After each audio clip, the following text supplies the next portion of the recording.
మీ business ఏదైనా మీ ఊర్లో promotion చేయాలంటే అది సుమన్ టీవీతోనే సాధ్యం. ఇప్పుడే సంప్రదించండి. నమస్తే, వెల్కమ్ టు సుమన్ టీవీ. సాధారణంగా తుఫాన్లు, వరదల నేపథ్యంలో ముందుగా మత్స్యకారులకు హెచ్చరికలు అనేవి జారీ చేస్తూ ఉంటారు.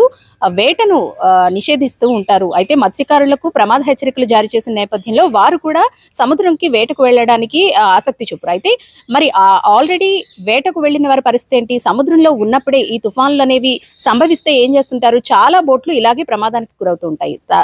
తాజాగా తమిళనాడుకు చెందిన ఓ బోటు ఈ విధంగానే ప్రమాదానికి గురైంది. 20 టన్నుల ఫిషింగ్ బోటు ప్రమాదానికి గురైంది. తమిళనాడు అలాగే ఆంధ్రప్రదేశ్ ప్రభుత్వాల సమన్వయంతో ఈ బోట్ను ఎలాగైతేనో మొత్తానికి కాకినాడ తీరానికైతే చేర్చారు.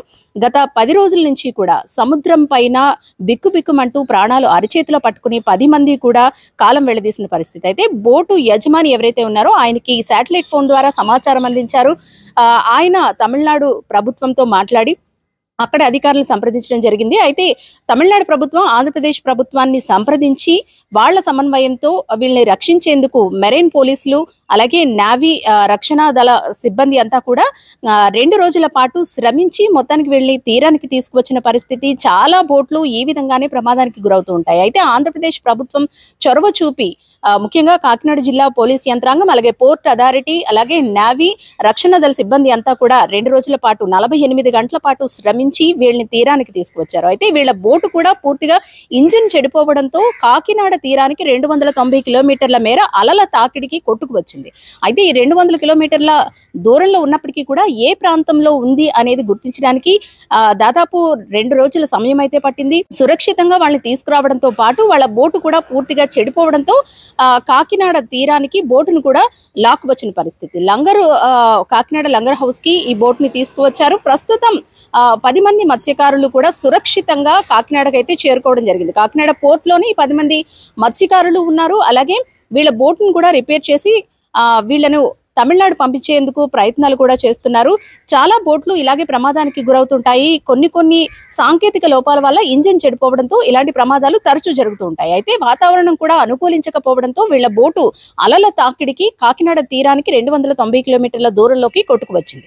అయితే మొత్తానికి మెరైన్ పోలీసులు అలాగే పోర్ట్ అథారిటీ నావీ రక్షణ సిబ్బంది చొరవతో వీళ్ళ సాహసంతో 2 రోజుల శ్రమతో వీళ్ళంతా కూడా తిరిగి ప్రాణాలతో బయటపడ్డ పరిస్థితి. ప్రస్తుతం కాకినాడ తీరానికి చేరుకున్నారు. పోర్ట్ లో వీళ్ళందరూ కూడా ఈ 10 మంది మత్స్యకారులు ఎవరైతే ఉన్నారో వీళ్ళంతా కూడా పోర్ట్ లో వచ్చిన పరిస్థితి. త్వరలోనే వాళ్ళ బోట్ ను కూడా రిపేర్ చేసి వీళ్ళని తమిళనాడు ప్రభుత్వానికి అప్పచెప్తామంటూ కూడా పోర్ట్ అథారిటీ అలాగే మెరైన్ పోలీసులు కూడా చెబుతున్న పరిస్థితి. బోటు ఎక్కడిది? చెన్నై అన్న. ఎవరు ఇది? నువ్వు వానరు? మా వానది మహాలక్ష్మి వానరు. మహాలక్ష్మి గారా? బోటు పేరు మహాలక్ష్మి అన్న. మహాలక్ష్మి వానరు. ఇది ఎన్ని టన్నుల బోట్ ఇది? కెపాసిటీ ఉండేది అన్న 20 టన్నులు. 20 టన్నుల బోటు. ఎప్పుడు బయలుదేరారు? 23. కస్టమ్స్ సరే ఓకే సరే. మమ్మల్ని తీసుకొచ్చినందుకు అందరికి నమస్కారం సార్. ఎస్పీ గారికి ధన్యవాదాలు సార్. కలెక్టర్ గారు అందరికి ధన్యవాదాలు సార్. కెమెరా పర్సన్ చిన్నతో అనుశ్రీ సుమన్ టీవీ కాకినాడ.